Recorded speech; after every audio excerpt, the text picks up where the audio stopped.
Hey, everybody. Here we are for chapter 20. Chapter 19 was the end of testimony. So we left off with Tom Robinson was the last one to testify, and then we see Dill crying. Their understanding is very interesting as Jem gets all of it, and he's following along one piece of testimony at a time. Dill understands, and he is hurt by the tone that Mr. Gilmer uses when he cross-examines Tom. You can see his cruelty and his just meanness in it, and Dill is moved by that. And Scout again doesn't quite get it. She's more of an observer in all of this, and doesn't really take most of it in. So Scout and Dill leave the courtroom. Scout is taking Dill out because he's crying. They run into Link D's, and then right at the very end, they run into Dolphus Raymond. Remember him? He's my third favorite character in the story. Uh, Dolphus Raymond is a white dude that hangs out with the black folks. He is the town drunk. And here we go, chapter 20. Come on around here, son. I got something that'll settle your stomach. As Mr. Dolphus Raymond was an evil man, I accepted his invitation reluctantly, but I followed Dill. Somehow I didn't think Atticus would like it if we became friendly with Mr. Raymond, and I knew Aunt Alexandra wouldn't. Here, he said, offering Dill his paper sack with straws in it. Take a good sip. It'll quiet you. Dill sucked on the straws, smiled, and pulled at length. He, said Mr. Raymond, evidently taking delight in corrupting a child. So he gave him his paper bag and was like, here, take a drink. Dill, you watch out now, I warned. Dill released the straws and grinned. Scout, it's nothing but Coca-Cola. Mr. Raymond sat up against the tree trunk. He had been lying on the grass. You little folks won't tell on me now, will ya? It'd ruin my reputation if you did. You mean all you drink in that sack is Coca-Cola? Just plain Coca-Cola? Yes, ma'am, said Mr. Raymond. Mr. Raymond nodded. I liked his smell. It was of leather and horses and cottonseed. He wore the only English riding boots I had ever seen. That's all I drink most of the time. Then you just pretend you're half. I beg your pardon, sir. I caught myself. I didn't mean to be. Mr. Raymond chuckled, not at all offended, and I tried to frame a discreet question. Why do you do like you do? Why, oh yes, you mean, why do I pretend? Well, it's very simple, he said. Some folks don't like the way I live. Now, I could say the hell with them. I don't care if they don't like it. I do say I don't care if they don't like it right enough, but I don't say the hell with them. You see? Dill and I said, no, sir. I try to give them a reason. You see, it helps folks if they can latch on to a reason. When I come to town, which is seldom, if I weave a little and drink out of this sack, folks can say, Dolphus Raymond is in the clutches of whiskey. That's why he won't change his ways. He can't help himself. That's why he lives the way he does.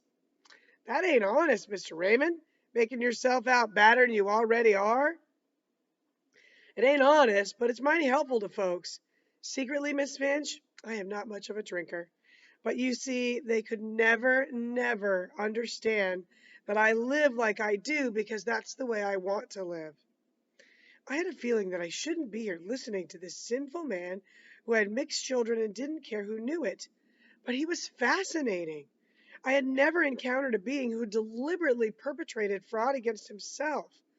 But why had he entrusted us with his deepest secret? I asked him why. Because you're children and you can understand it, he said. And because I heard that one, he jerked his head at Dill. Things haven't caught up with that one's instinct yet. Let him get a little older and he won't get sick and cry.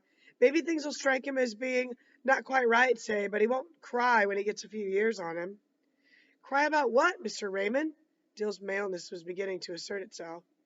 Cry about the simple hell people give other people without even thinking. Cry about the hell white people give colored folks without even stopping to think that they're people too. Atticus says cheating a colored man is 10 times worse than cheating a white man, I muttered. Says it's the worst thing you can do. Mr. Raymond said, I don't reckon it's Miss Jean Louise. You don't know. Your pa is not a run-of-the-mill man. It'll take a few years for that to sink in. You haven't even seen enough of the world yet. You haven't even seen this town, but all you got to do is step back inside that courthouse. Okay, I want to talk about Mr. Ravens here a little bit. I think this is a really important line when he says, cry about the simple hell people give other people without even thinking. He's referring to Mr. Gilmer talking to Tom with his tone of voice. And he says, it's enough to make you cry. That that tone, like, just to do it without even thinking about it, just to be like, that's how we treat people. That's okay. And so that's what he's talking about. And then Scout pops in, or then he also mentions, like, cry about the simple hell white folks give colored folks without even stopping to think that they're people too, without even employing any empathy. Like, that's enough to make you sad that people have the power to do this and make this choice without even thinking about it. Like, this is their default. I like that line too. You default to this, to being mean because you can. And so that's what he's talking about. And then Scout pops in and says, Atticus says cheating a colored man is worse than cheating a white man. The idea that taking advantage of someone who is already given a disadvantage simply that they can't control. And like by taking advantage of that and doing that because you can, like that's wrong. And Raymond pops in and he says, wait a second, like like, I'm not talking about your father. And he says, you don't get it. Your dad is not a run of the mill man. Your dad is not like everybody else. He's different and he makes a different choice every single time. It's a really, it's a really powerful compliment that the kids don't pick up on, but that he gives to Atticus because of what he's doing.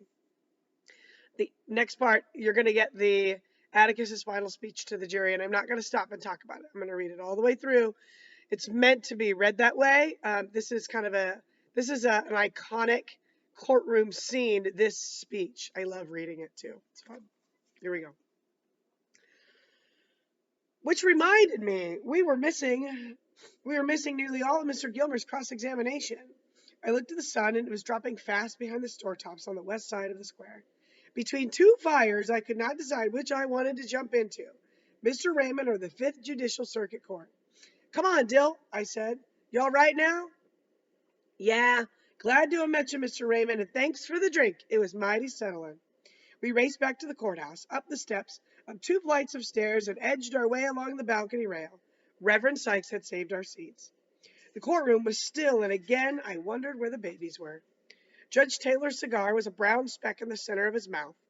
Mr. Gilmer was writing on one of the yellow pads on the table, trying to outdo the court reporter whose hand was jerking rapidly. Shoot, I muttered, we missed it. Atticus was halfway through his speech to the jury. He had evidently pulled some papers from his briefcase that rested beside his chair because they were on his table. Tom Robinson was toying with them. In the absence of corroborative evidence, this man was indicted on a capital charge and is now on trial for his life. Oh, I do have to tell you that. Capital charge, that's a death penalty case. So if Tom Robinson loses, his sentence will be the death penalty. All rape charges in the state of Alabama at this time were death penalty cases. I punched Jem. How long has he been at it? He's just gone over the evidence, Jem whispered. And we're going to win, Scout. I don't see how we can't. He's been at it about 5 minutes. He made it as plain and easy well, as I'd explained it to you. You could have understood it even. Did Mr. Gilmer? Shh, nothing new, just the usual. Hush now. We looked down again. Atticus was speaking easily, with the kind of detachment he used when he dictated a letter. He walked slowly up and down in front of the jury, and the jury seemed to be attentive. Their heads were up, and they followed Atticus's route with what seemed to be appreciation. I guess it was because Atticus wasn't a thunderer. Atticus paused. Then he did something he didn't ordinarily do. He unhitched his watch and chain and placed them on the table, saying, with the court's permission. Judge Taylor nodded, and then Atticus did something I never saw him do before or since, in public or in private. He unbuttoned his vest, unbuttoned his collar, loosened his tie, and took off his coat. He never loosened a scrap of clothing until he undressed at bedtime, and to Jem and me, this was the equivalent of him standing before us stark naked. We exchanged horrified glances. Atticus put his hands in his pockets, and as he returned to the jury, I saw his gold collar button and the tips of his pen and pencil winking in the light. Gentlemen, he said. Jem and I looked at each other. Atticus might have said scout. His voice had lost its aridity, its detachment, and he was talking to the jury as if they were folks on the post office corner. Gentlemen, he was saying, I shall be brief, but I would like to use my remaining time with you to remind you that this case is not a difficult one. It requires no minute sifting of complicated facts, but it does require you to be sure beyond all reasonable doubt as to the guilt of the defendant. To begin with, this case should have never come to trial. This case is as simple as black and white. The state has not produced one iota of medical evidence to the effect that the crime Tom Robinson is charged with ever took place. It has relied instead upon the testimony of two witnesses, whose evidence has not only been called into serious question on cross-examination, but has been flatly contradicted by the defendant. The defendant is not guilty, but somebody in this courtroom is.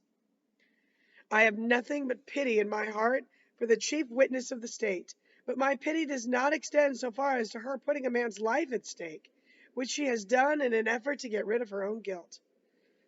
I say guilt, gentlemen, because it was guilt that motivated her. She has committed no crime. She has merely broken a rigid and time-honored code of our society, a code so severe that whoever breaks it is hounded from our midst as unfit to live with. The code, white woman pursuing a black man. She is the victim of cruel poverty and ignorance, but I cannot pity her. She is white.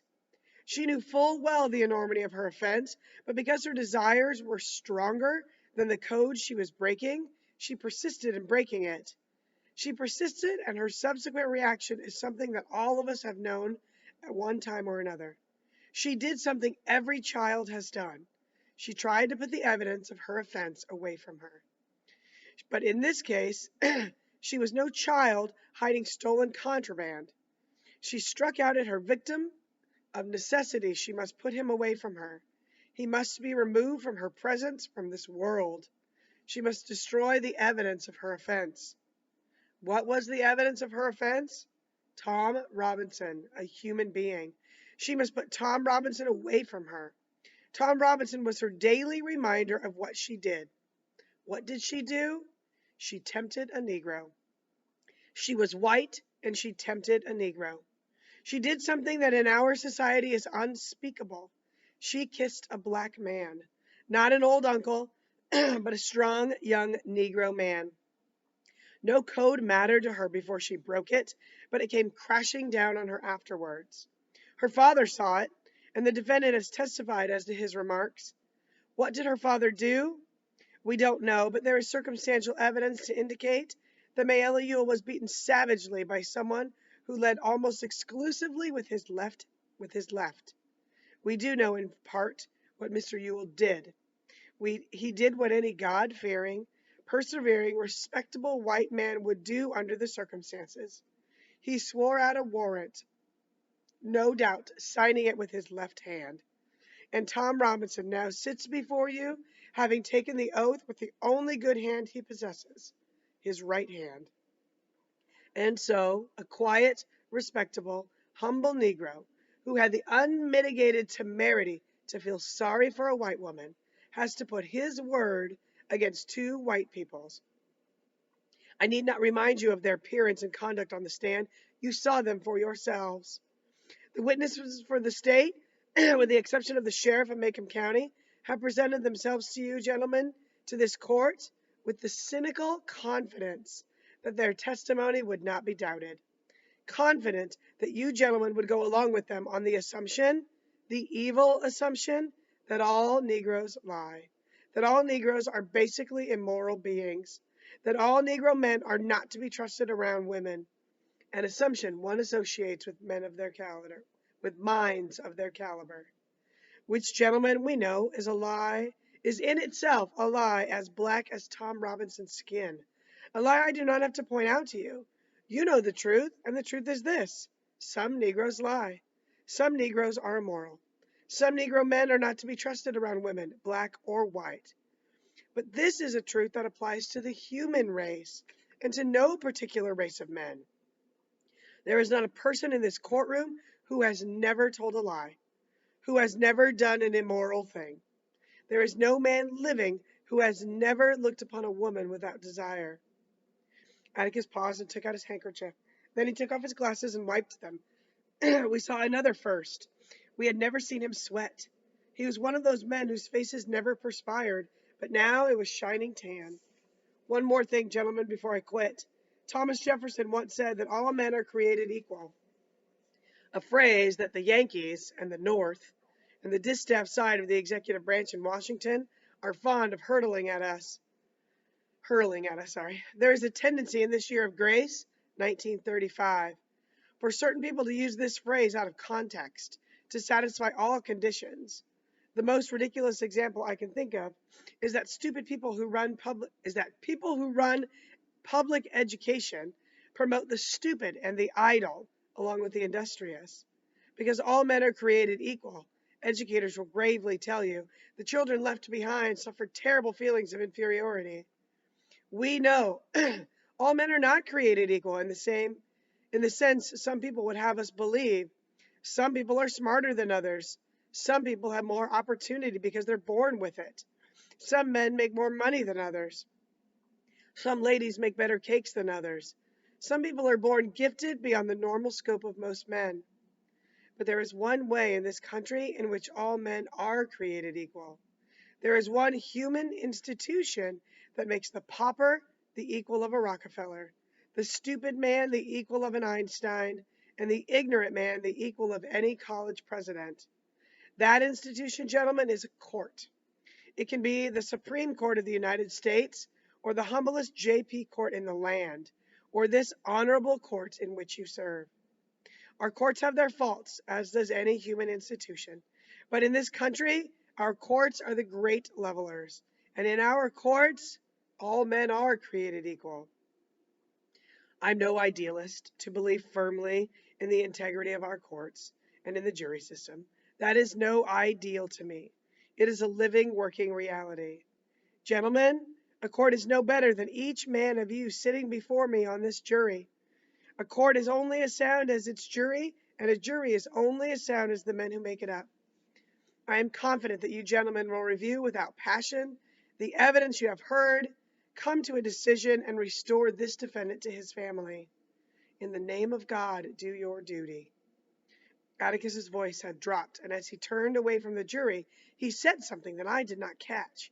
He said it more to himself than to the court. I punched Jem. What did he say? In the name of God, believe him. I think that's what he said. Dill suddenly reached over me and tugged at Jem. Look yonder! We followed his finger with sinking hearts. Calpurnia was making her way up the middle aisle, walking straight toward Atticus. So I told you to pay very close attention to how she starts and ends chapters, because this ends with Calpurnia. Well, it starts with Dolphus Raymond saying, come on round here, son. I got something that'll settle your stomach. Right? It starts with this white dude who hangs out with black folks, who is the town drunk, giving a child what they believe is a sip of whiskey. And then it ends with Calpurnia, a black woman, their nanny, walking up the aisle in this all-white courtroom, walking up the aisle, obviously, towards Atticus. We also know that the children are not supposed to be there. So you've got that. But in the middle, we've got Atticus's speech. A couple lines to point out. First, it begins with, Scout says, he was talking to the jury as if they were folks on a post office corner. He's not educated Atticus. He is talking to them like they are the same. Like we are standing around having a conversation. It's not thundering. It's not overbearing. It's not loud and dramatic. It's not authoritative. It's as if he is one of them. He has a couple of really important lines. He says, this case is as simple as black and white. And that is a play on the phrase black and white. Black and white means something. If something is as simple as black and white, it's obvious. It's easy. And he's saying this case is obvious and it's easy. But he's also playing on the color of people's skin. It's as simple as black and white. It is a black man's word against a white man's word. What are you going to do? The evidence is easy. And then he says there's no evidence that Tom was even committed of a crime. There's no doctor. So there's no proof that she was raped. There's proof that she was beaten. There's no proof that she was raped at all. Like, that's enough to throw the case out of court entirely. He says, the defendant is not guilty, but someone in this courtroom is. He's inferring that is Bob Ewell. It's not Tom Robinson. It's Bob Ewell that's guilty. And then he says, like, I feel bad for Mayella. Like, he's like, she broke this code and she went after a black dude and her dad saw it and he did what any white dude would do, any white father would do. He went after his daughter. He was angry at her choice. But that, he's like, and I feel bad for her. She lives in poverty, cruel poverty, not just poverty. He says cruel poverty and ignorance. And he's like, I feel bad for her. It's clear that she's different. She tends those flowers. She tries. She's the only one there that tries, and I feel bad for her. He's like, but I can't condone her actions. Like, this man's life hangs in the balance. And even if she is lying for a good reason to save herself, and because of this situation, it's not okay. Um, all of that. And then he goes into this like, you saw these two witnesses. Like, they believe that you're going to believe them because of the color of their skin, because they're accusing a black man. And it doesn't matter what they say. They think that you will believe them because of who they were by birth, nothing else. Not because of what they've done, not because of their words, not because of their integrity, because all of those things are trash. All of those things are out the window. And then he says, like, you know, we understand this truth. Like, they believe that all Negroes lie, that all Negroes are immoral people. And Atticus says, dude, you know that's not true. You know that some are like this and some are like that. He's like, but this doesn't apply to a race of people. This is all of us. Some people make better cakes. Some people are this. Some people are that. All does not apply. And he kind of hints that at him. And then he finishes with this like, look, I get it. I get that nothing is ideal. Nothing is perfect. A jury is only as good as the men who make it up. And this is tough for you guys. Like, I get it. You have to go against the norms of the world. He's like, but look, in our courts, it should be fair. Like, it shouldn't matter. Any of this shouldn't matter. How rich you are, how poor you are, the color of your skin, the level of your education, none of that should matter. This should be a fair playing field. And it's only fair if you gentlemen, if you jury members live up to that. And then he charges him at the end, like, in the name of God, do your duty. Like, do this based on the facts. Believe him. And he walks away. And that's Atticus's absolutely famous speech to the jury. Thanks for listening. That was fun. And